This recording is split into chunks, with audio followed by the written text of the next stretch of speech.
മക്കളെ, നമ്മൾ വളരെ താത്വികമായിട്ട് ഷാർപ്പ് ഷൂട്ടായിട്ടാണ് ഇത് പഠിക്കണത്. ഇത് പഠിച്ചാൽ നിങ്ങൾ അലഞ്ഞ് എപ്പോഴും ആലപ്പുഴ നടക്കേണ്ട കാര്യം വരത്തില്ല.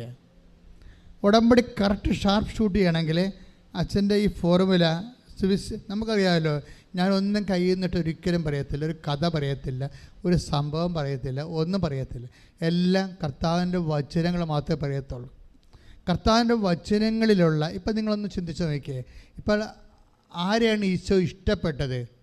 ഇപ്പം നമ്മൾ 3:14 വായിച്ചു, അല്ലെങ്കിൽ 3:13. എന്താണ്? അവിടുന്ന് തനിക്കിഷ്ടപ്പെട്ടവരെ തൻ്റെ അടുക്കിലേക്ക് വിളിച്ചു. അതല്ല പ്രശ്നം.